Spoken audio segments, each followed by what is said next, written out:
శ్రీరామ రామ రామేతి రమే రామ మనోరమే సహస్రనామ తత్తుల్యం రామనామ వరాననే. నమస్తే తెలంగాణ వీక్షకులకు శ్రీ క్రోధినామ సంవత్సర శుభాకాంక్షలు. ఈ క్రోధినామ సంవత్సరంలో ద్వాదశ రాశుల వారి యొక్క ఆదాయ వ్యయాలు ఏ విధంగా ఉన్నాయి, రాజపూజ్యం అవడం ఏ విధంగా ఉన్నాయి, వారి యొక్క గ్రహచారం పరంగా చేసుకోవాల్సినటువంటి యొక్క పరిహారాలు కానీ వాళ్ళు ఆచరించాల్సినటువంటి యొక్క పరిస్థితుల గురించి సవివరంగా తెలుసుకుందాం. క్రోధినామ సంవత్సరంలో మకర రాశి వారి యొక్క గ్రహ ఫలాలు ఏ విధంగా ఉన్నాయి, ప్రధాన గ్రహ సంచారం ఏ విధంగా ఉందో తెలుసుకుందాం. ఉత్తరాషాఢ నక్షత్రం 2, 3, 4 పాదాల వారు, శ్రవణ నక్షత్రంలోని 4 పాదాల వారు, ధనిష్ఠ నక్షత్రంలోని 1, 2 పాదాల వారు ఈ రాశి పరిధిలోకి వస్తారు. వీరి యొక్క ఆదాయం 14, ఖర్చు 14, రాజపూజ్యం 3, అవమానం 1. అంటే ఆదాయ వ్యయాలు సమానంగా ఉన్నాయి వారికి. ఇక ప్రధాన గ్రహాలైన గురువు చతుర్థంలో ఏప్రిల్ 30 వరకు సంచరిస్తాడు.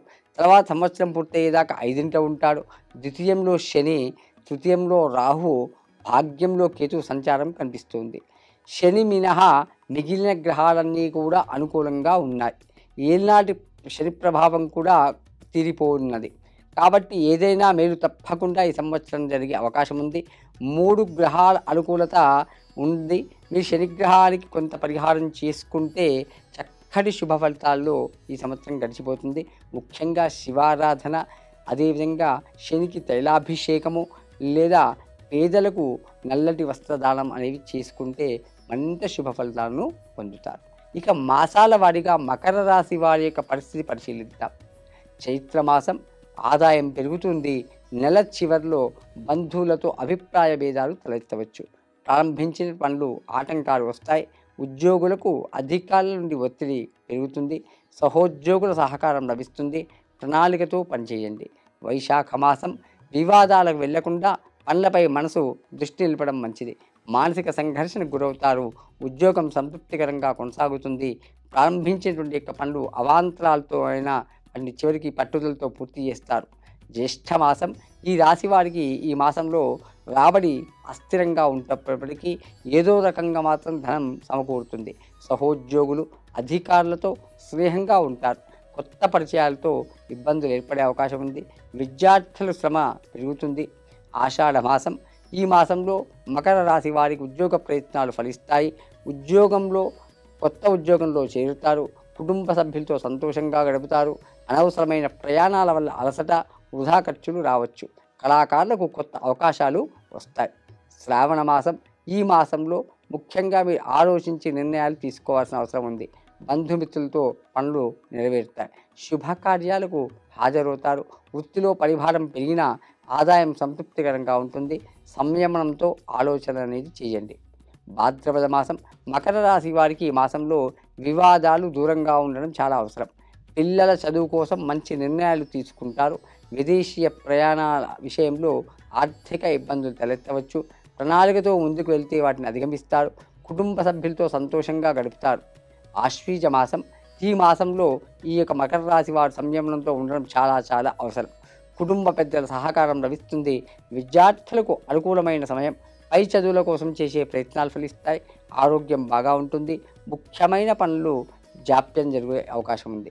కార్తీక మాసం ఈ రాశి వారికి ఈ ప్రణాళికతో పనులను పూర్తి చేస్తారు. స్వశక్తితో విజయం సాధిస్తారు. వ్యాపారం లాభసాటిగా కొనసాగుతుంది. వాహనాలు, భూములు, ఆస్తుల విషయంలో అప్రమత్తత అనేది అవసరం. గతంలో పెట్టినటువంటి పెట్టుబడుల మూలంగా ఆదాయం వచ్చే అవకాశం కనిపిస్తుంది. మార్గశిర మాసం ఈ మాసంలో ఈ రాశి వారికి తలపెట్టినటువంటి యొక్క పనులన్నీ సకాలంలో పూర్తి చేస్తారు. ఉద్యోగులకు పని భారం పెరుగుతుంది. నిర్మాణ కార్యక్రమాలపై దృష్టి పెడతారు. ఉద్యోగ ప్రయత్నంలో ఉన్నటువంటి వారికి అనుకూలమైనటువంటి యొక్క సమయం. మంచి సంస్థల్లో ఉద్యోగం లభిస్తుంది. పుష్యమాసం ఈ మాసం అనుకున్న పనులు సంతోషంగా సంతృప్తికరంగా పూర్తి చేస్తారు. ఉద్యోగస్తులకు పరపతి పెరుగుతుంది. సంఘంలో చక్కటి గుర్తింపు లభిస్తుంది. పిల్లల విషయంలో చక్కటి నిర్ణయాలు తీసుకుంటారు. ఆదాయం స్థిరంగా ఉంటుంది. ఆత్మీయుల రాకతో ఇంటిలో చక్కటి పండగ వాతావరణం కనిపిస్తుంది. మాఘమాసం ఊహించని ఖర్చులు మీ ముందుకు రావచ్చు. ఆరోగ్యం నిలకడగా ఉంటుంది. వ్యాపారస్తులకు మాత్రం లాభసాటిగా ఉంటుంది. విద్యార్థులు మాత్రం శ్రద్ధ పెడితే చక్కటి ఫలితాలను పొందుతారు. పై చదువులకు అనుకూలమైనటువంటి వాతావరణం, ఉత్సాహంతో ఈ మాసం గడిచిపోతుంది. పాల్గొన మాసం మకర రాశి వారికి ప్రారంభించిన పనుల్లో ఆటంకాలు ఎదురవుతాయి. ఈ మాసం శ్రమ అధికమైనప్పటికీ సకాలంలో వాటిని పూర్తి చేస్తారు.